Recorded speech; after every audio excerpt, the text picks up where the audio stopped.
आप देखें यहाँ पर वो कह रहे हैं कि जब भी ऐसा होता है, जहां भी सबडक्शन टेक प्लेस होती है वहां पर ट्रेंचेस फॉर्म हो जाते हैं। ट्रेंच क्या है? ये दरारें, ठीक है, ये दरार पड़ गई हुई है और ये कहलाती हैं बाउंड्रीज, जो हम पीछे पढ़कर आ रहे हैं कि जब भी प्लेट्स की मूवमेंट होती है और वो आपस में कोलाइड होती हैं या स्लाइड होती हैं या अवे फ्रॉम होती हैं, तो उनमें किस किस्म की मूवमेंट के बाद क्या क्या टेक प्लेस होता है। तो ये जब सबडक्शन होती है तो वहां पर ट्रेंच बन जाता है, एक बड़ी सी दरार आ जाती है और कॉन्टिनेंटल जो प्लेट है वो कंप्लीटली डिस्ट्रॉय हो जाती है। This plate boundary is known as a destructive plate boundary. हम इसको कहलाएंगे कि डिस्ट्रक्टिव प्लेट बाउंड्री है जो ये ट्रेंच है, ठीक है। Because crystal plates are destroyed, क्योंकि क्रिस्टल प्लेट जो है वो डिस्ट्रॉय हो चुकी है और उसके बाद वो उसकी जो मूवमेंट है उसमें वो असर नहीं रहा जो कि ओशियानिक पहले था। तो अब ओशियानिक क्रस्ट की जो प्लेट है वो ज्यादा डेंसर होने की वजह से बची रही है और कॉन्टिनेंटल क्रस्ट की जो प्लेट थी वो कंप्लीटली डिस्ट्रॉय होगी और वहां पर एक ट्रेंच, एक दरार बन गई है जो कहलाएगी डिस्ट्रक्टिव प्लेट बाउंड्री। अब आगे हम पढ़ते हैं कन्वर्जन मूवमेंट के बाद डाइवर्जेंट प्लेट मूवमेंट क्या होती है। डाइवर्ट का मतलब होता है ऑपोजिट वे में जाना, ठीक है। एक प्लेट इधर को चली जाए, अब दोनों प्लेटें साथ साथ पड़ी हुई हैं, अब एक प्लेट इधर को चली जाएगी और एक इधर, यानी ये इससे दूर हो जाएगी और ये इससे दूर हो जाएगी। तो देखिए बीच में जगह बन गई है। Divergent plate movement occurs when plates move away from each other. जब भी प्लेट्स एक दूसरे से दूर जाती हैं तो ये मूवमेंट टेक प्लेस होती है। As plates move away from each other magma rises to fill the space left behind by the previous plates। जब भी ऐसा होता है, जब जगह बन जाती है प्लेट्स के एक दूसरे से दूर जाने से, तो वहां पर एक खाली स्पेस बन जाती है। देखें ऐसे ये जो स्पेस बन गई है खाली। अब यहाँ पर मेंटल के अंदर जो लावा है या जो गर्म गैसेस हैं उनको रास्ता मिल गया है जमीन से, अंडरग्राउंड से बाहर आने का, ठीक है। अंडरग्राउंड होते हुए वो बाहर निकल सकती हैं इस स्पेस की बदौलत। ये एक उनके लिए दरवाजा बन गया है, ये एक उनके लिए पाथवे बन गया है जब ये डाइवर्जेंट प्लेट्स की मूवमेंट टेक प्लेस हुई है। When magma cools, it solidifies and forms new rock on the crust। जब यही मैग्मा बाहर निकल आता है, ठीक है, और ठंडा होता है, पानी के अंदर अगर है तो वो ठंडा होगा तो वो एक नई रॉक की शक्ल में आ जाएगा, ठंडा होके एक अलग लैंड फॉर्म्स बनाता है which is in the form of rocks और वो सॉलिड हो जाता है। पहले मैग्मा लिक्विड होता है, सारी बात है, ठंडा होगा तो वो सॉलिड हो जाएगा। As the plates continue to move apart, जैसे जैसे प्लेट्स एक दूसरे से दूर होती जाती हैं, the sea floor start to be filled with magma and the sea floor then spread. अब सी फ्लोर का क्या है सिस्टम कि जैसे ये मैग्मा जो है निकलेगा और प्लेट्स एक दूसरे से दूर होती चली जाएंगी तो यहाँ सी बेड बड़ा होना शुरू हो जाएगा, फैलना शुरू हो जाएगा। At the plate boundaries where this occurs, ridges are formed on the ocean bed। तो वहां पर क्या बन जाएंगी? ऐसे रिजेस बन जाएंगी, छोटी माउंटेन रेंजेस हैं, पहाड़ों की रेंजेस हैं। अगर लैंड के ऊपर ऐसा हो, आपस में वो कोलाइड हो, तो वहां पर माउंटेन्स बनती हैं। जब कॉन्टिनेंटल प्लेट्स आपस में टकराती हैं तो पहाड़ बन जाते हैं, फोल्ड्स बन जाते हैं ऊपर की तरफ। अभी पानी में क्या तरीका है? प्लेट्स जब एक दूसरे से दूर जाती हैं तो वहां पर पहाड़ बन जाते हैं, ठीक है। अब ये दोनों चीजें एक दूसरे के ऑपोजिट हैं। अगर कॉन्टिनेंटल प्लेट्स आपस में टकरा रही हैं तो वो पहाड़ बना रही हैं ऊपर की तरफ, ठीक है, और वो क्या हो रही है, आमने सामने एक दूसरे से टकरा रही हैं तो पहाड़ बन रहे हैं, माउंटेन्स बन रही हैं। और पानी में क्या है कि जब वो प्लेट्स एक दूसरे से दूर जाती हैं, टकराती नहीं है, एक दूसरे से दूर जाती हैं, तो वहां पर रिजेस बन जाती हैं, यानी माउंटेन रेंजेस बन जाती हैं। As the plate continue to part, the sea floor start to be filled with magma and the sea floor then spread. At the plate boundaries where this occurs, ridges are formed on the ocean beds. As this boundary creates new crust, it is known as a constructive plate boundary।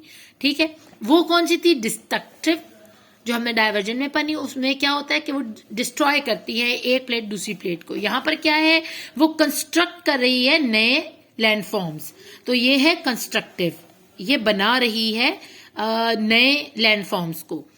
One example is when the north American and European plate moved away from each other forming the mid Atlantic ridge. तो यहाँ ये Atlantic का समंदर है, ठीक है, और जब ऐसा टेक प्लेस हुआ था, यही वाला जो है डाइवर्जेंट हुई थी, प्लेट्स एक दूसरे से फार अवे गई थी, तो क्या हुआ था वहां पर एक नया लैंडफॉर्म जो है वो क्रिएट हो गया था, मिड एटलांटियो रिज जिसको कहा जाता है, मिड एटलांटिक रिज के नाम से वो मशहूर है। यानी यहाँ एक पहाड़ी सिलसिला बन गया था सारा पानी के नीचे। और ये देखें यहाँ आपको दिखाया गया है नॉर्थ अमेरिकन प्लेट है और ये यूरेशियन प्लेट है, तो ये एक दूसरे से दूर हट रही है। देखें आपको नजर आ रहा है, ये इधर को जा रही है और ये इधर को जा रही है।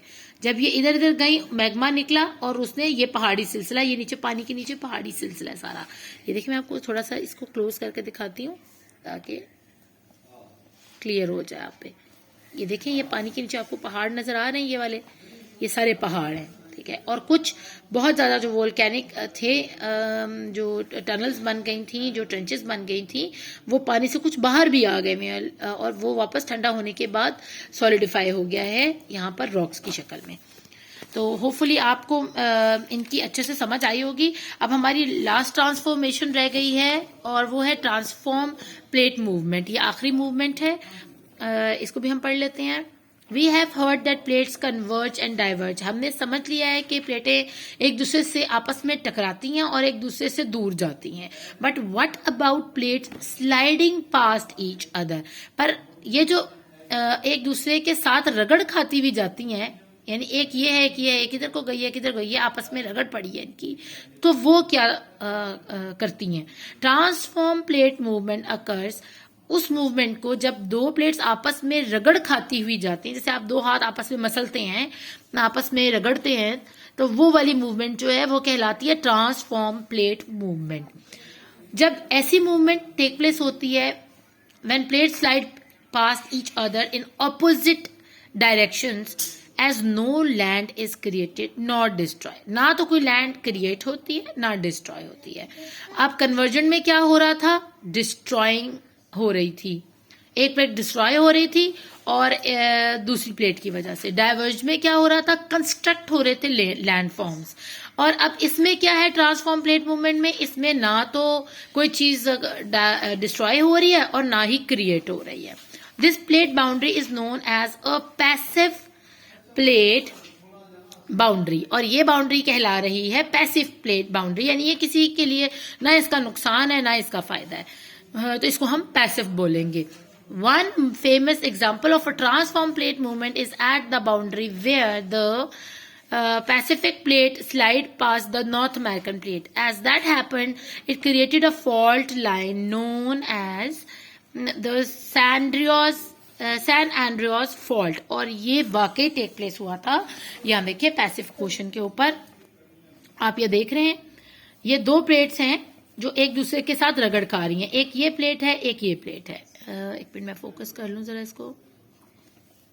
ये देखिए ये प्लेट है पैसिफिक प्लेट, ये है नॉर्थ अमेरिकन प्लेट। ये देखिए एक दूसरे के साथ स्लाइड कर रही हैं, रगड़ खा रही हैं। तो जब ऐसा हुआ तो ये वाले जो इलाके थे, यानी आपका घर अगर इधर है, यहां पर था उस वक्त ये जगह, ठीक है, इसको वापस ले आए स्लाइड करके, तो आपका घर अगर आधा इस हिस्से में और आधा इस हिस्से में, और वो स्लाइड किया तो जो आधी चीज है वो यहीं रह गई और आधा घर आगे निकल गया।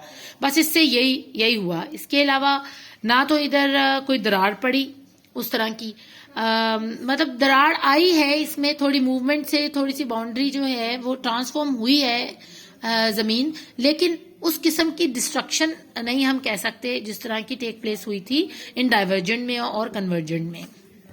तो सैन एंड्रियास में एक बहुत बड़ा जलजिला आया था कुछ अरसा पहले। यहाँ इन्होंने वो डेट नहीं दी हुई है हमें, वो आप जाकर कहीं भी चेक कर सकते हैं अपने नेट के ऊपर सर्च करके कि सैन एंड्रियास की जो प्लेट्स थी वो फॉल्ट एक आ गया था बहुत बड़ा, ये फॉल्ट कहलाता है। तो लोग अवॉइड करते हैं इस एरिया के अंदर कंस्ट्रक्शन करना, ठीक है, किसी किस्म की भी कंस्ट्रक्शन जो है वो अलाउ नहीं है इस फॉल्ट के ऊपर। कोई बड़ी बिल्डिंग्स नहीं बनाते, कुछ नहीं करते, कुछ ऐसी फॉर्म्स और खेती बाड़ी भी कोशिश होती है कि ना की जाए, क्योंकि ये कुछ पता नहीं कि किस वक्त ये प्लेट्स दोबारा से स्लाइड करके वापस आ जाएं या आगे निकल जाए, तो इसलिए अवॉइड किया जाता है ऐसे इलाकों में कंस्ट्रक्शन करना। तो ऐसी प्लेट जो ना के डिस्ट्रॉय कर रही है ना कोई नए लैंडफॉर्म्स क्रिएट कर रही है, वो कहलाती है ट्रांसफॉर्म प्लेट मूवमेंट, और उसको कहा जाता है पैसिव प्लेट बाउंड्री। तो होपफुली आपको अच्छे से समझ आएगी। अपना खूब ख्याल रखिएगा। अल्लाह ने के पास।